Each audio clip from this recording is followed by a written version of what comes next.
Welcome back to Wordy Wednesday. In case the tale hasn't told the story, I have been forgiven for the bad weather. Yes, Audie is my friend again, even though there's still snow on the ground. Apparently he realizes that I really do love him, and I didn't do this just to make his poor life miserable. Did I? No. Today, I thought we would talk about double negatives and a very specific kind of double negative called a litotes. And if we have time, we're going to talk a little bit about the active versus the passive voice in writing. So, when we come back.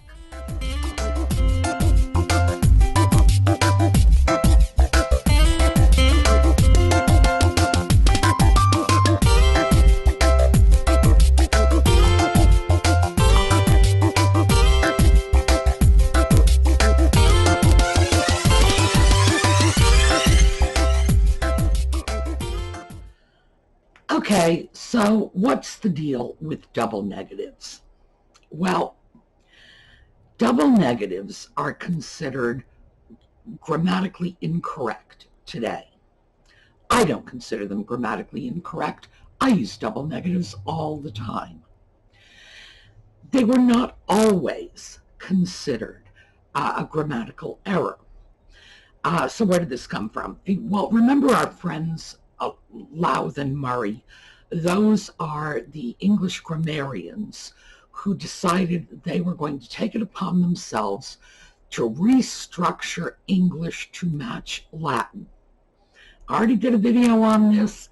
It was, at best, a crazy notion, and at worst, it's made a mess of our language some 200 years later. If you look at Shakespeare or the King James Bible, and you don't have to be a religious person to look at the King James Bible in the context of a magnificent piece of literature. It's beautiful writing because it came out of England at the same period as Shakespeare was writing. And this was modern English really at its finest. Double negatives abound. Let me get a Shakespeare quote. I never was, nor never will be.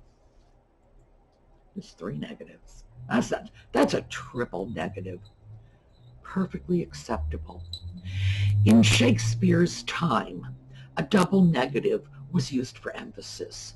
So when we listen to somebody saying, I didn't do nothing, we think, oh, that's a grammatical error. In Shakespeare's day, that would have simply been regarded as a very emphatic form of denial.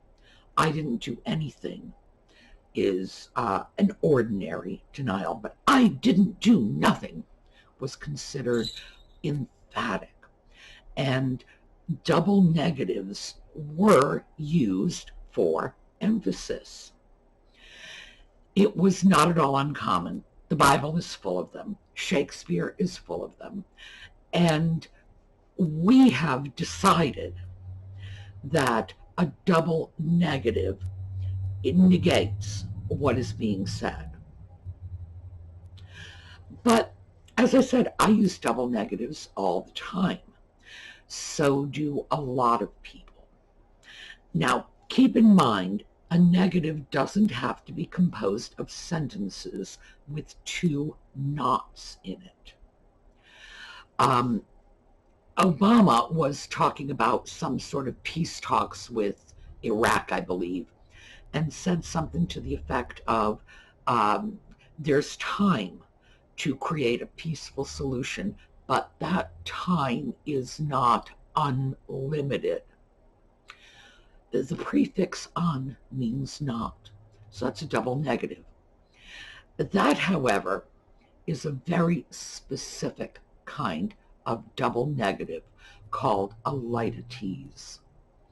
And a litotes is a double negative that's used as an understatement, and the understatement has the effect of creating not just a negative, but an opposite. Let me give you an example of my favorite legatees. Sorry, I was fishing around for a book that had been there until Audie got there. Jane Austen, Pride and Prejudice. So you had to know it would be Jane. Jane uses legatees all the time. This is one of my favorites. She's speaking of Charlotte Lucas. When Mr. Collins said anything of which his wife might reasonably be ashamed, which was certainly not unseldom, she involuntarily turned her eye on Charlotte. Certainly not unseldom, which is, we take to mean not just that it was not seldom, but that it happened all the freaking time. It was the exact opposite of seldom, not merely not frequent. I use that sort of thing all the time. Now, a legatee doesn't have to be a double negative. A legatee can be anything. For example, that boy was no rocket scientist. What I'm saying is not just that NASA is hunting down this kid, but that, he's 17 years old and we're not sure he can tie his shoes. Understatement meant to create the exact opposite. And again, usually the legatee uses the double negative form, not unseldom, as Austen said, not unlimited, as Obama said. I say not infrequently, quite a lot. Double negative legatees. I think I started writing down some of my frequent, not infrequent, not unlikely. That's another one I use. It's not inconvenient. In fact, when I think of not inconvenient, which is clearly a double negative, we have the actual word not, and then we have the negative prefix in. I say not inconvenient frequently, and I find it hard to express that concept without using the double negative. Because I don't want to say it's very convenient for me to do this. What I want to say is it's not out of my way. It's not a problem, but I want to express this without saying, oh, it's very convenient for me to do this, because it might not be, in fact, very convenient, but it's certainly not inconvenient. It's not out of my way. And if you think about it, there are things we say all the time that are couched in double negatives because that is the most accurate way to express them. So let me just do a quick film clip for you because this one says it best. Well, I knew you didn't bring me back because you like me. I don't. Not. Yeah. The sentence is, I don't not like you. Double negative. What he's saying is, well, I don't consider you exactly my best friend, but I don't dislike you. And I don't dislike you is also a double negative because the prefix dis negates like. So, are double negatives blanket across the board bad? No. Do we do it all the time? Sure. I do it, like I say, I do it frequently. I think I do it more frequently than most, probably because I tend to be very nuanced in my meaning. I will usually try to say precisely what I mean. So if I say something is not inconvenient, I don't mean to say it's convenient. I mean to say exactly what I said. It's not inconvenient. And I just can't think of a more precise way to put that. So, double negatives, knock yourself out. I didn't do nothing. Go to town. And if somebody says that means that you did it, no, it doesn't. Tell them to take it up with Shakespeare or the King James Bible.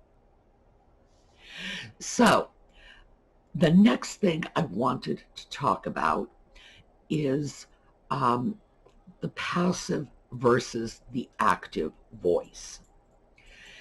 And this is a real problem for me as an educator when I see this happening to children today. The fashion today is that children are taught to write with an active voice rather than a passive voice. So what's the difference? John threw the ball is the active voice. The ball was thrown by John is the passive voice. So we are teaching our kids in elementary school to do the very thing that is going to slam them against the wall when they get into college. And the reason for this is an active voice is not just unacceptable. It's somewhat beyond unacceptable. Professors go crazy if you do this in college, especially in the hard sciences.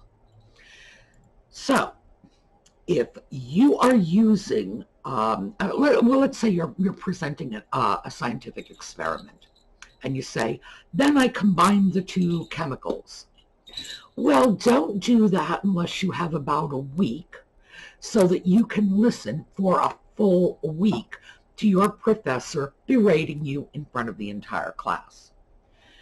Because the professor will tell you very quickly that it's not about you as the experimenter, it's about the experiment. You are expected to write that statement as, then the chemicals were combined.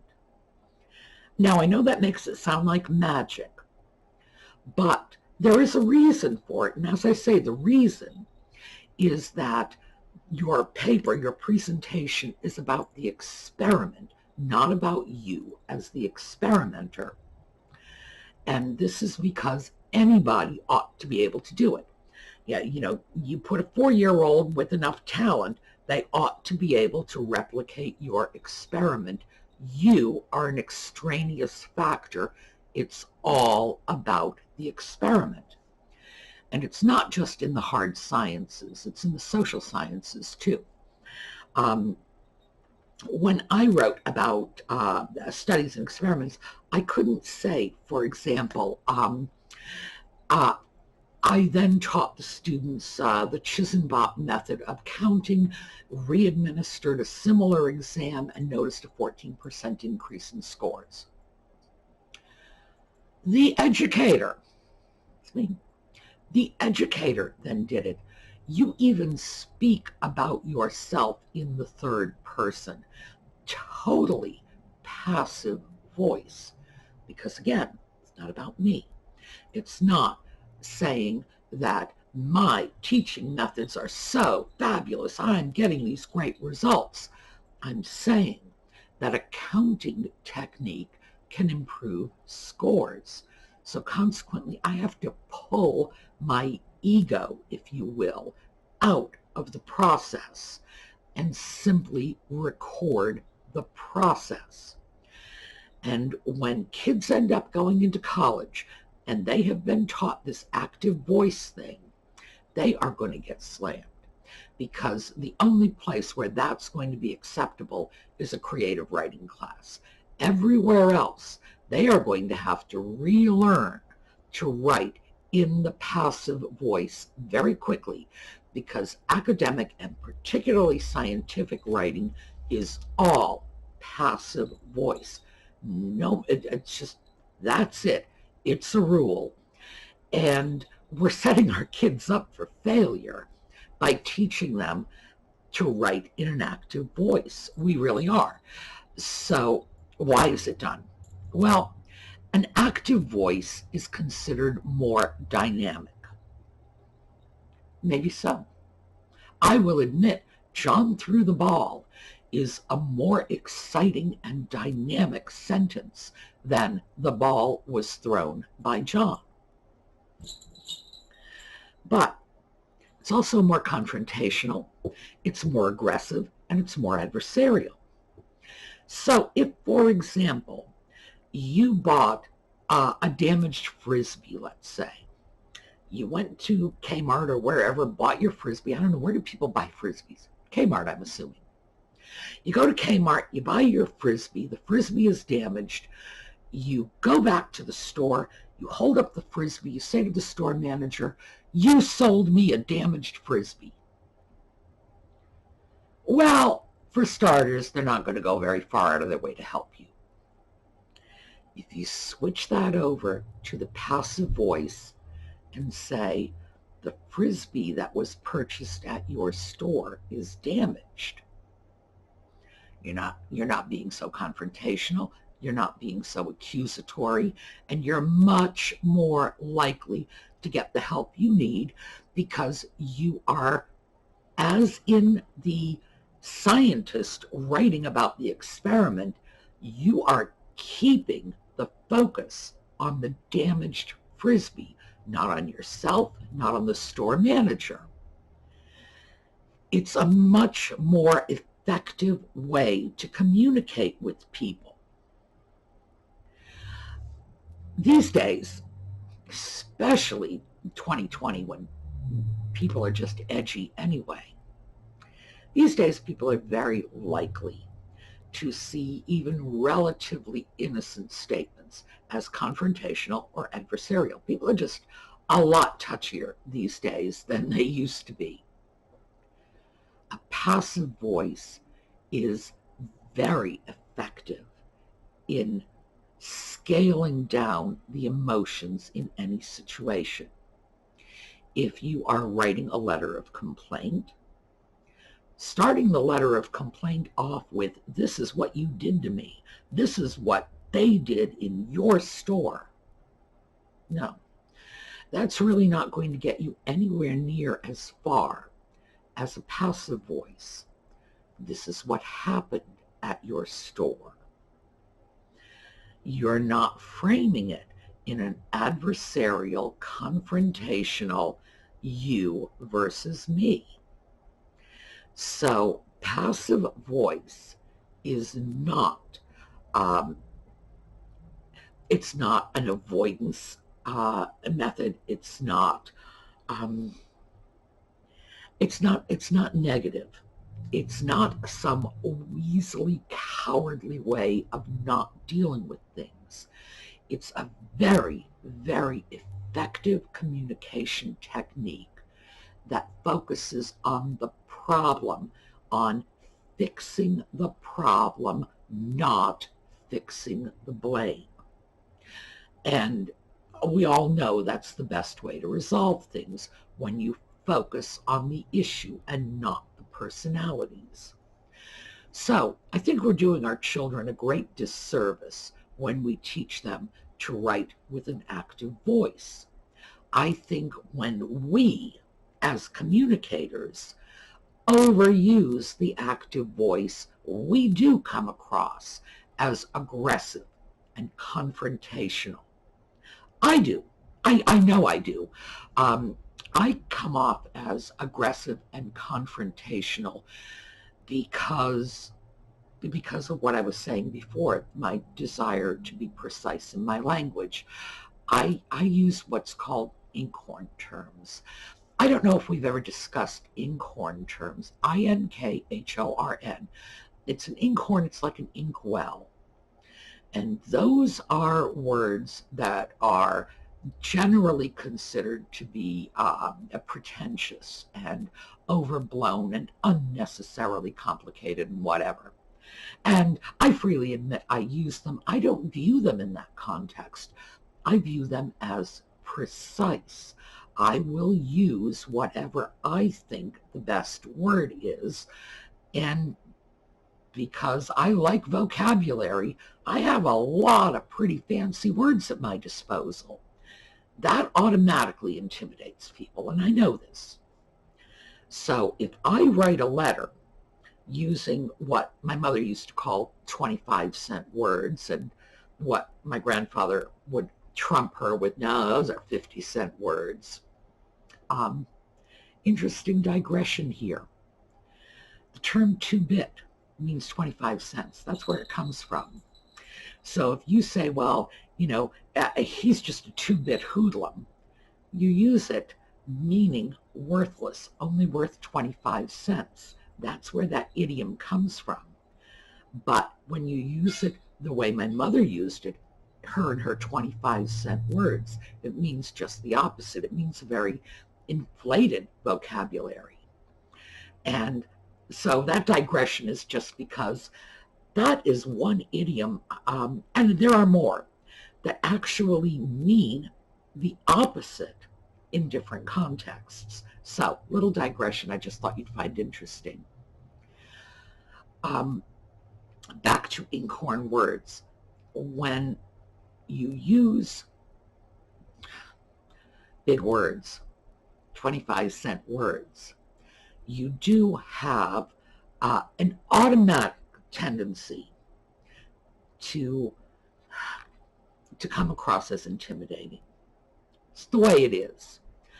I refuse to talk down to people. I am not going to treat the people I am speaking to or writing to as if they are stupid children.